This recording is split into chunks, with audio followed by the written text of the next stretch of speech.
so take a minute to set up your page. Remember, you can pause this whenever you need to. And what we're doing here is we're starting off with Unit 12. This is the last unit, and so we have genetics.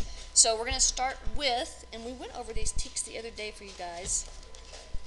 We're going to start with B6D, which is a really easy TEK. Okay? I'm going to throw some terminology at you, but really look at what it says. Recognize. You're not doing anything but recognizing, oh yeah, gene expression is a regulated process. That's it. Do you know that gene expression is a regulated process? There you go. That's pretty much it. So B6D, last set of notes, do them correctly. B6D. Recognize that gene expression is a regulated process.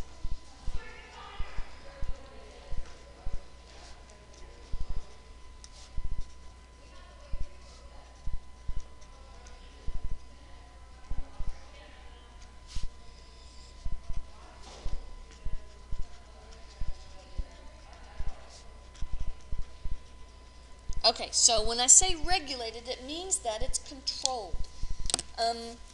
We control your time here at school, don't we? From 2:10 to 2:58 every day in here, 5 days a week, you're in here in this biology classroom. We regulate that time. Will it always be that way? You're going to come back here at 2:10 to 2:58 on June 5th? No. So some things are all the time. Some things are only part of the time. Sometimes your genes are on all the time. Sometimes the genes are on for a while and they're off for a while. Sometimes the genes are on and then once they turn off, they never turn on again. Okay, same way here. Are you ever, after June 5th, coming back to the biology class to have biology? No, if you are, shame on you. Yeah? So no, so once you finish freshman biology, you're done. You're done with high school freshman biology. That gene then is turned off forever. I have not been growing taller in a long, long time. Yeah? The genes I had at some point, I wasn't born this height, right? At some point, I had genes that were turned on that were causing me to grow taller, and then they turned off. And from that point, they haven't been turned on again. It's multiple series of genes that do that, right? Because, growing your height, that's got to be a lot of different proteins and genes that are going on. So genes are regulated. It's not just, hey, you got the DNA, let's turn it all on. We have to kind of regulate and say, when do we want these things turned on and turned off and so on. Yes, I would. I could live with that. All right, so the title of this one is Gene Expression.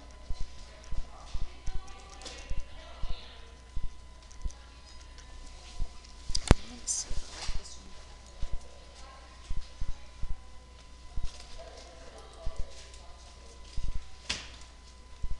And remember that gene expression is really making proteins.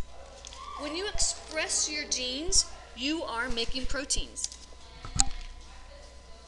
So, hang on, I got to get all of this crap here together.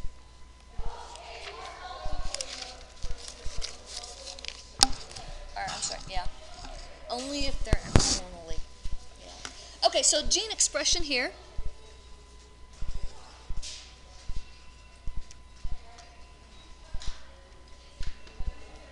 Making proteins. What are the two parts to making proteins? What are the two parts of the process? Transcription and translation.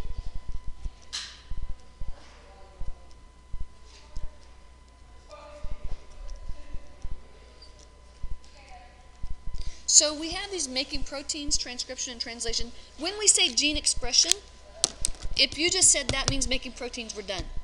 That's what it is. That's exactly what it is here, right? So gene expression is making the proteins. However, we can go on beyond that. A lot of times, especially when we start doing genetics, we talk about gene expression, but we really only are concerned with stuff that we can see easily. Because we talk about eye color, hair color, whether or not you have dimples, whether or not you have a widow's peak, things that we can see easily. Those are all gene expression things, but they're not the only ones. A lot of gene expressions, it's a protein being made. That's a gene expression. It's just that we don't notice it all, right? I mean, you don't notice insulin being made, and yet that's genes being expressed, right? So keep in mind that, again, we're dealing with the surface, the easy stuff to see. In reality, there's a whole lot more. Think of that whole iceberg scenario. You see just the tip of the iceberg, the rest of it's underneath there, yes? Okay. Yes, something's going to be wrong, right? Yeah. Okay, so every single cell in an organism's body has the exact same DNA. You already know this, yes? I said that to fourth period and had several people kind of look at me strangely like, what? Is that true? Yeah. We can pick up one of your cells from your stomach. We can pick a cell from your ear. We can pick a cell from your mouth. Every single one of those cells that has a nucleus is going to have the exact same DNA. It's your DNA. It's in all of your cells. So every single cell in an organism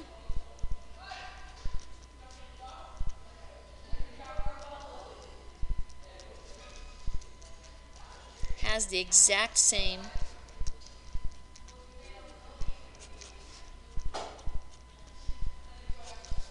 DNA. I'm going to put / genes.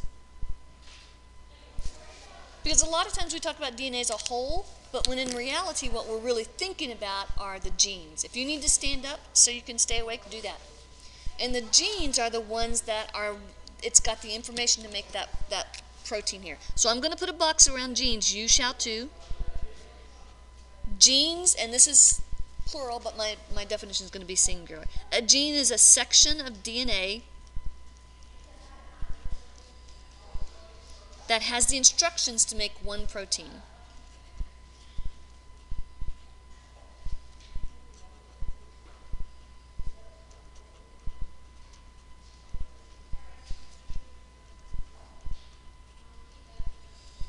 So one gene, one protein.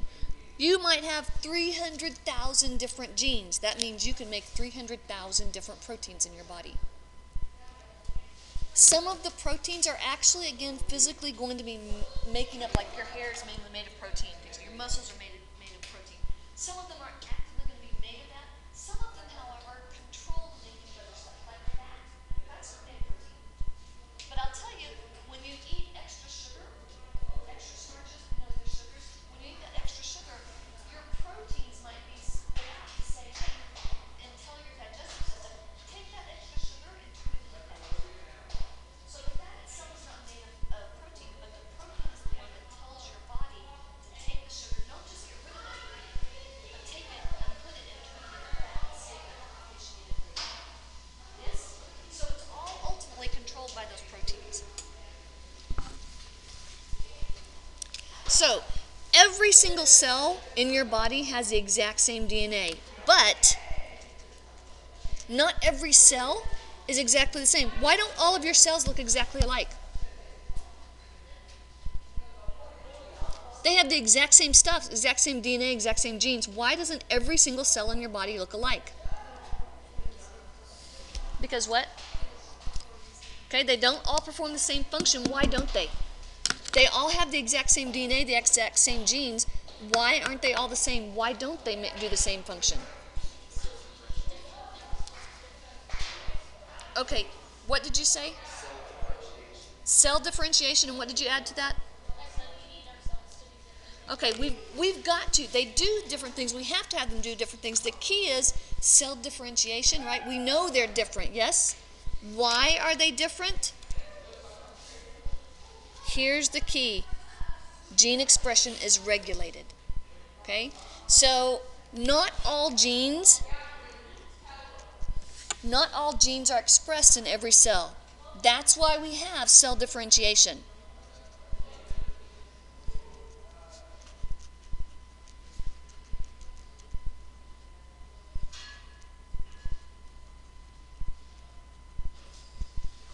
Let me say that again.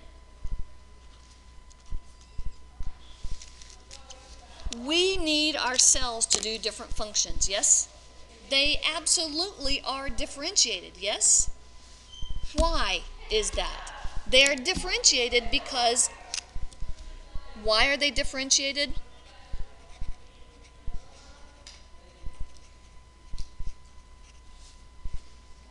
Gene regulation.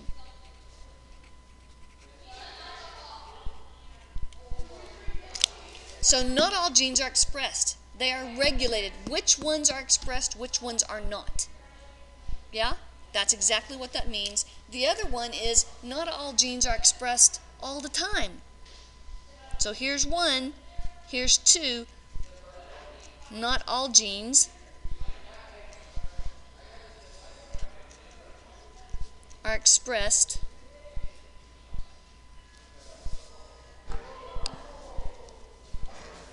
just adding an extra S in there, aren't they? Expressed, there we go. I was thinking that just looks wrong. Well, it is wrong.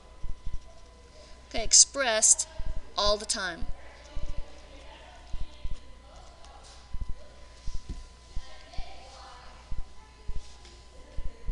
So 2 things.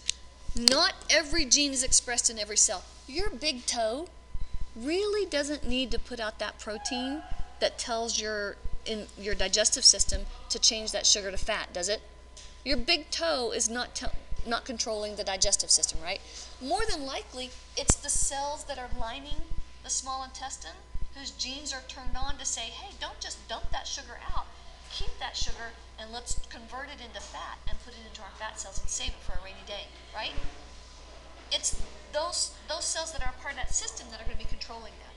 So, gentlemen, get your heads up off your tables. You sleep in someone else's class. Now pay attention. It is not the job of every cell in your body to do every single job in your body. Yes? Your muscle cells are not going to be doing any thinking, are they? They're not going to be making any chemicals that can go back and forth between muscle cells and communicate. Your muscles aren't communicating with each other. Your brain cells do, though. So the genes that are turned on in your brain cells are not the same genes that are turned on in your muscle cells. Yes? That's creating cell differentiation. So gene regulation creates cell differentiation, which is what we must have in order for our bodies to function. We have to have those cells doing different functions, different jobs. So it's not the job that they do that causes them to be that way.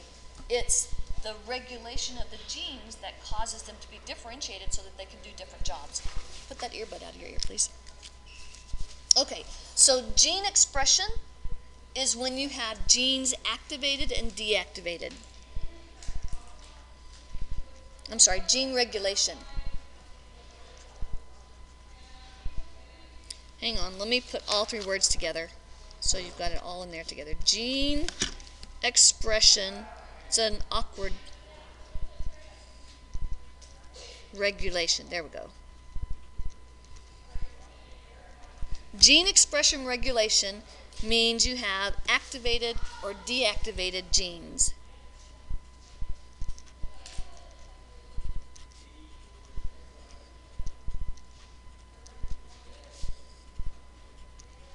So you have some, again, and that's simple, isn't it?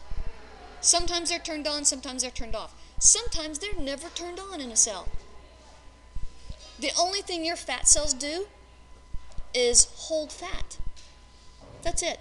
They don't think, they don't move, they don't cause you to enable you to move, they don't have you breathe. Just because of their structure, but they don't do something to do that, they're just kind of in the way. Yeah? It's pretty important, but they're still not performing a function that we think of, like with your muscle cells actually doing something like that. Even your brain cells actively doing something, that's what I'm talking about there. Okay?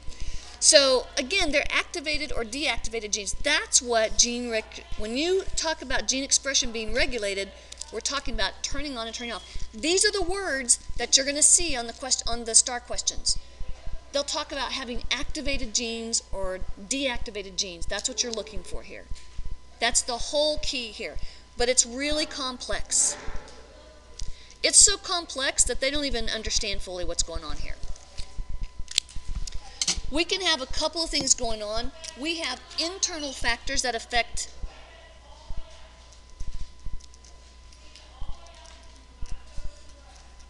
that can cause gene regulation. So internal factors for regulation, that means stuff that's going on inside your body. The first one is, it sounds really awkward, but it's really actually a simple process, a concentration gradient.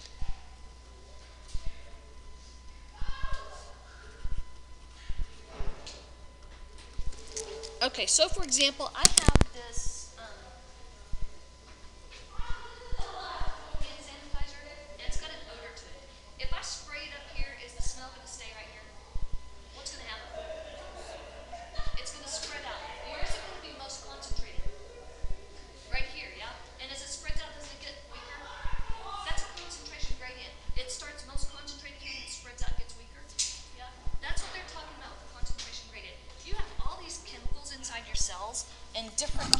are in different amounts in different areas, and that's really weird sounding, but the concentration gradient is a big deal.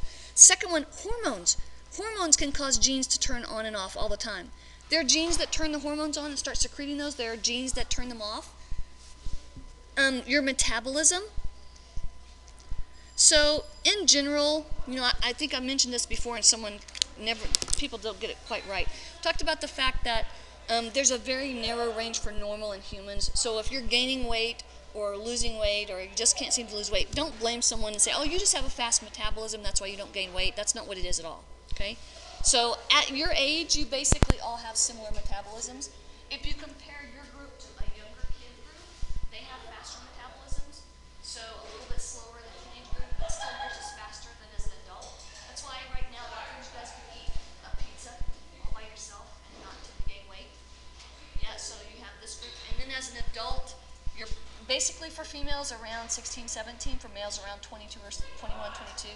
You become an adult body-wise. Then you have a set, pretty common metabolism. As you age, your metabolism slows down. So when you get older, it slows down a little bit. Again, not a huge amount, just enough that you typically notice something about it. So you can look at little kids and, they always have to run off energy, don't they? They have lots of energy. Their metabolism is done. They usually have to eat more. So you have these, even your metabolism can have an impact on things like that. Whether or not you're male or female. Gender has an impact on which genes are turned on and turned off, right? Yeah, I mean, you can even see that in the chromosomes, XX or XY. Do you notice that it's more easy for males to build muscle than it is for females? That's true. That's actually the way it is. So that's going to be one of those things that it can be controlled by gender. And that's going to be one of those things that's, again, how much hormones of the testosterone or the estrogen stuff that you have in your bodies, that's going to have an impact on that. So all of these things go in together to start turning on and off genes at different times and stuff. You also have some really weird external factors. Now, are we going to do all this genetic experimentation on humans? No. So they do a lot of these on different animals, different organisms. But we also have some cool external factors for regulation.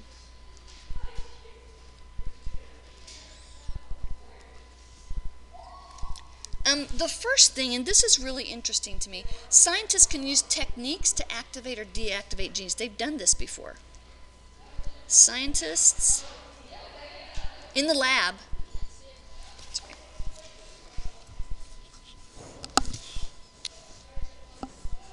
scientists can use techniques to activate or deactivate genes.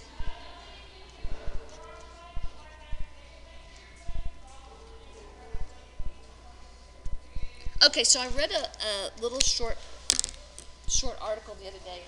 So they had these mice, and here's Mama Mouse and Mama Mouse, and one Mama Mouse was really a good mom, and the other one was terrible. And so when they compared the offspring that had the crappy mom, they showed, and this is what they showed nervous behaviors. So they would do repetitive behaviors, and they were stressed out more easily than the ones, and they can do all sorts of weird things to see how they're stressed out.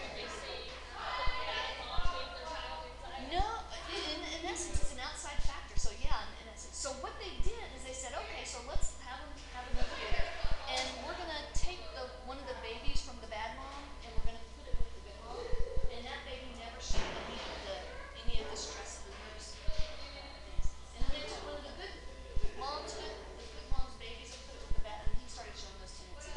External factors. And what they found out is there were certain genes that were turned on and turned off, so it made them really show those behaviors too. So they can do things like that. Obviously, you wouldn't have too many humans volunteering their babies to do that. Oh, look, I'll be bad mom. Yeah, we look at that and we kind of see from the outside, but we don't control it in the lab kind of thing. Yeah.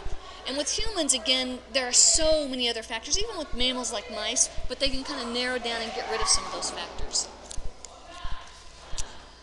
Okay. I will hurt you people if you ever, no, never mind. You would never do something like that, so never mind.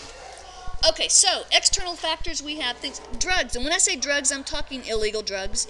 There are drugs that can actually turn different genes on and off, which they found out, which is really weird. couple of really big things that you see pop up on the STAR test: temperature changes and light changes. They did one where, and this might be a STAR question, I don't know. They had this Arctic rabbit, and it's white fur, but its feet are black and its ears are black. And then what they did is they shaved a patch of fur. This sounds really true when I say that one. And they took an ice pack and they taped it onto that shaved patch of fur. They had to leave it a pretty long time because they had to leave it long enough because when the fur started growing into the ice patch, it was black. So the things that were in the snow that were closest to the snow, the cold part of the feet, were black because black absorbs heat, right? Yeah. Even the tips of the ears, which are farther away, you can see the smoky out of the ears are black, so they can absorb heat better. And then the part where the ice pack was, that had black fur, so it could absorb heat. So again, external factors like temperature, the amount of light and things like that can have an impact on that. And then I'm going to throw in another one. It's kind of like drugs, only this is chemicals. So we're not thinking necessarily illegal drugs or anything like that. Just there are a bunch of different chemicals. Think cigarette smoke. I mean, doesn't that cause cancer? Isn't that impacting the genes, the genetics? Yeah. So you have, and it's not that, the smoke itself it's not that like it's just the process. It's the chemicals that are in the cigarette smoke that cause a lot of those issues there. How much time do I have left? Really? You just make that up. Okay, flip over to page 39. Page 39. And, I'm sorry? No, we're done with the notes. But flip over to page 39. And when we do B6G, we've already taken notes on B6G. And there's really, and I'm going to flip this back to B6G really fast because there's not enough bunch of it here. I might have you start working on page 39 on your own. But if I look at this, B6G, if I go back to mitosis and meiosis, it says recognize the significance of meiosis to sexual reproduction. And the whole thing about meiosis is that it increases diversity. If I look down here and I pull this page out, do you guys remember talking about crossing over? Crossing over right here? Maybe, if it's going to show it, there we go. Crossing over, it increases variation, vaguely. So when you look at page 39, we're going to talk about chromosomes and independent assortment and crossing over. I don't know how much I'll see you guys. I think you guys in 8th period I'll see next week, even on the benchmark days, but I'm not sure about the other classes. So you guys probably won't have as much homework as they have because we'll do some of this stuff in class. But page 39, what you have there is you have the start of a karyotype, and we're going to take it back to your grandparents. So these would be your mom's mom and dad and your dad's mom and dad. Then we're going to hit your parents. And these are the sex cells that created you. And then this would be your karyotype. So we're going to look at karyotypes, and then we have one more page where now we're looking at your karyotype, and now we're going to talk about crossing over here. So we're going to use 4 colors. We're just going to use those 4 colors over and over again. There's not a lot to color here, but there's a little bit, so we'll be doing that, okay? All right, go ahead and pack it up. So if you have some free time in a class, all you have to do is read the instructions, pick 4 colors. I'll probably tell you I want these 4 colors for you to use, but it doesn't really matter, to be honest.